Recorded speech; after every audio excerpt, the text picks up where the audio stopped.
معاصر ادب یا معاصر تنقید پر لکھنے کے معنی اپنے لیے بہت سے خطرات کو دعوت دینے کے ہیں۔ اس شخص کے لیے تو یہ سودا بڑے خسارے کا ہے جو تھوڑی بہت ایمانداری کے ساتھ اپنے مطالعے کو ایک خاص سمت دینا چاہتا ہے۔ بقول فراق کہ یہ بلا بھی تیرے عاشقوں کے سر آئی۔ اب ایک دوسرے مسئلے کی طرف آئیے۔ گزشتہ 50-60 برسوں کی تنقید نے جہاں ہمیں بہت سی نئی آگاہیوں سے مستفید کیا تھا، وہیں اس کا ایک سیاہ پہلو بھی ہماری توجہ کا مستحق ہے۔ وہ سیاہ پہلو تنقید کے رعب و داب کا پہلو ہے۔ ہونا تو یہ تھا کہ تنقید ایک بہتر تخلیقی فضا قائم کرنے میں ایک زبردست معاون کا کردار ادا کرتی اور تخلیق کے اپنے فنی تقاضوں کو اپنے دعووں کی بنیاد بناتی۔ اس کے برعکس تنقید نگاروں سے یہ مطالبہ تو نہیں کیا جا سکتا کہ وہ ایسا نہیں ویسا لکھیں یا یوں نہیں تو لکھیں، لیکن یہ مطالبہ کرنے کا ہر جینوئن فنکار کا حق ہے کہ وہ تھوڑا سا اپنے بندھے ٹکے اصولوں اور نظریوں کو پرے رکھ کر یہ بھی دیکھیں کہ ایک ہی عہد میں ادب اور ادب میں جو فرق واقع ہوا ہے اس کی نوعیت، ماہیت اور اس کے اسباب کیا ہیں یا کیا ہو سکتے ہیں۔ ہماری موجودہ تنقید بعض دیگر ذیلی شقوں کے باوجود نمایاں کروں میں آج بھی بٹی ہوئی ہے۔ یہ تقسیم تو 20ویں صدی کے چوتھے دہے میں ہی واقع ہو چکی تھی، لیکن نت نئے غیر ادبی علوم، لسانی اور غیر لسانی فلسفوں کی رنگ آمیزی نے اس تقسیم کو ایک مستقل صورت سے عطا کر دی ہے۔ جیسا کہ عرض کیا جا چکا ہے کہ لفظ، معنی اور حیث سے تعلق رکھنے والے مباحث کا آغاز میراجی کے حوالے سے چوتھے دہے سے شروع ہو جاتا ہے، بس جواز و استدلال کی منطق میں فرق ہے۔ ادب کی قرت اور مختلف ادبی تھیوریوں نے معنی، آئیڈیالوجی، حقیقت اور حقیقت پسندی، متن، سیاق اور قاری کے تخلیقی رول سے متعلق کئی سوالات پر مہمس کی ہے۔ اس سلسلے میں گوپی چند نارنگ، وزیر آغا، فہیم اعظمی، قمر جمیل، وہاب اشرفی، ناصر عباس نیر، قاضی افضل حسین، مرزا خلیل بیگ، ابوالکلام قاسمی، سید خالد قادری، شافع قدوائی، ریاض صدیقی اور ضمیر علی بدایونی وغیرہ نے جو نظریاتی اور عملی مطالعے کیے ہیں، ان کے محل اور ان کی معنویت سے انکار نہیں کیا جا سکتا۔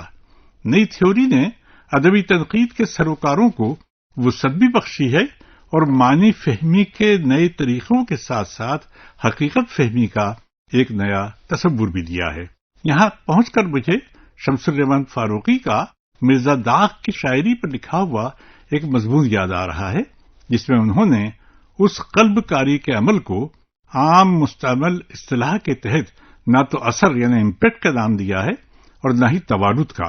وہ توارد ہے بھی نہیں، بلکہ بین المتونیت کے تحت ایک وسیع معنی میں اسے لسانیاتی پیوند زنی یا لسانیاتی مخلوطیت یعنی لنگوسٹک ہائبرڈ سے موسوم کیا جا سکتا ہے، یعنی ایک یا ایک سے زیادہ نشانات سسٹمز کے ایک دوسرے میں حل ہونے یا انتقال پذیری یعنی ٹرانسپوزیشن کا عمل۔ داغ کے شعری متن میں اور دوسرے متون بھی حل ہو گئے ہیں۔ داغ کی قرت کے دوران دوسرے اور بہت سے متون کی موجودگی یا ان کی گونج یہ احساس دلاتی ہے کہ ہر فنکار کا تخلیقی تجربہ متن نہیں بلکہ بین المتن ہوتا ہے۔ فاروقی نے غالب اور میر کی تفہیمات میں بھی جا بجا ساختیاتی اور پس ساختیاتی اصطلاحات کا استعمال کیا ہے، کہیں اختلافات کے ساتھ اور کہیں اتفاق کے ساتھ۔ مابعد جدید تھیوریوں کا ایک ازدحام ہے، اس لیے تنقید کے کسی ایک طریقے عمل کو نہ تو مثالی اور نہ ان کا واحد و یکتا نمائندہ قرار دیا جا سکتا ہے، پھر یہ کہ عملی سطح پر اطلاق کی کوئی بھی کوشش کانٹرڈکشنز سے محفوظ نہیں رہ سکتی۔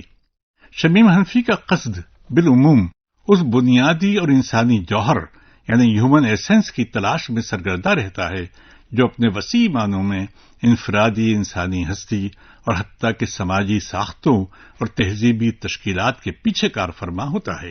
اس تصور کی نوعیت بعضوں کے لیے آدرشوادی، غیر تاریخی اور خالص انفرادی بھی ہو سکتی ہے۔ انسان کا یہ جوہر جو تاریخ کے کئی بشریت کش دورانیوں سے گزرنے کے بعد بھی انسان کے تعلق سے ہمارے ایقانات کو متزلزل نہیں ہونے دیتا، قرۃ العین کے فکشن کی اصل روح ہے، جو ہزار آزمائشی ثانیوں سے ٹکرانے کے باوجود ٹوٹتی اور بکھرتی نہیں۔ اس تصادم میں اگر اسے کوئی صدمہ پہنچتا بھی ہے یا کچھ وقتوں کے لیے اس میں انتشار کی صورت پیدا بھی ہوتی ہے، تو کسی دوسری ساعت کے دہانے پر وہ پھر سے مجتمع اور پہلے سے زیادہ مدافعانہ قوت کی حامل بن جاتی ہیں۔ اس طرح شمیم حنفی کی تنقید سطح کے نیچے اور نیچے اس محفوظ باطن سے رشتہ جوڑنے کے درپے ہوتی ہے جو اصلاً ہر تخلیق کا منبع ہے۔ شمیم حنفی کے بعد جن نقادوں نے ہماری توجہات کو قائم رکھا ہے، ان میں قاضی افضال حسین اور ابوالکلام قاسمی کے نام خاص وزن رکھتے ہیں۔ قاسمی بھی تعین قدر کے سلسلے میں محض مغربی شعریات ہی کو کافی اور شافی نہیں سمجھتے، اور نہ ہی محض مشرقی شعریات پر اکتفا کر کے نئے نظام ہائے تخلیق کے تقاضوں کو سمجھنے کا دعویٰ کرتے ہیں۔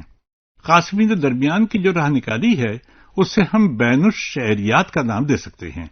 یہ صورت اکثر وہاں نمایاں ہے جہاں فنی تدابیر کے عمل نے دوسری چیزوں کو پیچھے دھکیل دیا ہے۔ قاسمی کی ترجیح اسلوبیاتی تشکیل کے ان مضمرات پر ہوتی ہے جن سے شعری لسان کا تصور وابستہ ہے اور جس کے توسط سے ہم تحریر اور تحریر میں فرق کر سکتے ہیں۔ مثلا خسرو کی غزلیہ شاعری کے حرکیات، غالب شعری لہجہ، انیس پیکر تراشی کا نظام، زیب غوری یا عرفان صدیقی کی غزل کے تجزیوں میں استعارہ سازی، پیکر آفرینی، معنی آفرینی، مضمون آفرینی، قول محال، طنز، حسن تعلیل، صنعت منتقرہ، انشائیہ بیان، خبریہ بیان، رعایت لفظی، صنعت تضاد، خیال بندی وغیرہ وغیرہ کے حوالوں سے انہوں نے تشکیلات معنی کا سراغ لگانے کی سعی کی ہے۔ اس طرح ایک طرف کلوز ریڈنگ کا وہ طریقہ کار ان کی متن فہمی کو ایک خاص سمت عطا کرتا ہے جس کی ترجیح تخلیق سے براہ راست معاملت پر ہوتی ہے۔ دوسرے پس ساختیات کے اس تصور کا بھی ان کے عمل تفہیم میں ایک نمایاں درجہ ہے کہ جو کچھ ہے متن کے اندر ہے۔ قاضی افضال حسین بھی ابوالکلام قاسمی ہی کی طرح تخلیقی شہپارے کو لسانی ساخت ہی سے تعبیر کرتے ہیں، لیکن قاسمی کے برخلاف قاضی افضال نے اپنے بیشتر مطالعے میں ما بعد جدید تصورات پر بنائے ترجیح رکھی ہے۔ ان کا اپنا ایک اطلاقی طریقہ کار ہے جو بڑی حد تک نامانوسیت کا احساس دلاتا ہے، کیونکہ جن تصورات کا وہ انطباق کرتے ہیں وہ قدرے نئے ہیں۔ دوسرے یہ کہ وہ اصطلاحات اور ان کے متبادلات بھی نئے ہیں جن سے اخذ و فہم معنی کے نئے باب کے واہ ہونے کا امکان انہیں زیادہ نظر آتا ہے۔ جا بجا متن شناسی کے عمل میں سوسیری ساختیات اور روسی حیت پسندی سے لے کر رد تشکیل تک کے گوناگوں تصورات اور طریقہ ہائے فہم کو انہوں نے گہری سنجیدگی سے کام میں لیا ہے۔ قاضی افضال حسین اور ابوالکلام قاسمی کے علاوہ قاضی جمال حسین ہمارے عہد رواں کے حاوی تنقیدی نظریات سے دامن بچا کر اپنی راہ کا خود تعین کرتے ہیں۔ ان کی تنقید کی زبان بھی رواں اور سیال ہوتی ہے، جس میں استقلال و استقامت کا پہلو فوراً ہمیں اپنی طرف متوجہ کرتا ہے۔ اس دور میں عملی تنقید کی بہترین مثالیں بھی انہی کے یہاں دستیاب ہیں۔ آفتاب احمد آفاقی محض نقاد ہی نہیں ہے، وہ محقق بھی ہیں اور تدوین کار بھی۔ نظری تنقید کے بجائے عملی تنقید کو انہوں نے اپنا منصب بنایا ہے۔ آفاقی بھی کسی ایک نظریے کے پابند نہیں ہیں، فکر و نظر کی آزادی انہیں عزیز ہے اور اسی باعث ان کی تنقید کے عمل میں کشادگی نظر آتی ہے۔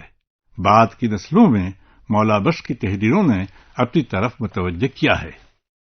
ان کا مطالعہ وسیع ہے اور تحریر و تجزیے کے تقاضوں کو وہ بخوبی سمجھتے ہیں۔ وہ ہمیشہ بڑے منصوبے لے کر چلتے ہیں، اسی لیے ان کی تکمیل بھی ایک بڑی مہلت کی متقاضی ہوتی ہے۔ غالباً اسی باعث ان کے تنقیدی سفر میں کبھی چھوٹی اور کبھی بڑی تعطل کی صورتیں بھی واقع ہوتی رہتی ہیں۔ کوثر مظہری کی ایک خاص خوبی یہ ہے کہ ان کی اپنی ایک نظر ہے، جو بات کہتے ہیں مدلل ہوتی ہے اور اس میں استحکام بھی ہوتا ہے۔ ہمارے دور کی تنقید میں اس طرح کی بلوغیت کی بڑی کمی ہے۔ کوثر مظہری شاعری کے بہت عمدہ پارکھ ہیں اور عموماً اپنے آپ کو نظری مباحثوں میں نہیں الجھاتے، عملی مطالعوں کو ہی انہوں نے زیادہ ترجیح دی ہے۔ سرور الہدا کو میں ایک منصوبہ ساز کہتا ہوں۔ مطالعے میں ہمیشہ غرق رہتے ہیں اور عموماً ان حضرات پر ان کی خاص توجہ ہوتی ہے جنہیں ہماری تنقید نے ہمیشہ نظر انداز کیا ہے۔ سرور الہدا کا اصل میدان عمل عملی تنقید ہے۔ حال سے زیادہ ماضی ان کے لیے زیادہ کشش آور ہے۔ وہ اپنے ضمیر کے علاوہ کسی اور کے سامنے جواب دہ بھی نہیں، اس لیے ان کی تحریر بہت سی آلودگیوں سے پاک ہوتی ہے۔ سرور الہدا کے علاوہ معید رشیدی اور ندیم احمد مسلسل اپنی طرف متوجہ کر رہے ہیں۔ دونوں مشکل پسند ہیں، شاعر بھی ہیں اور تحقیقی بصیرت بھی رکھتے ہیں۔ معید رشیدی کی تنقید کے عمل میں جس پختگی، صلابت اور تازہ کاری کا احساس ہوتا ہے، اس سے ہم ان کے مستقبل کا ایک بلند کوش تصور قائم کر سکتے ہیں۔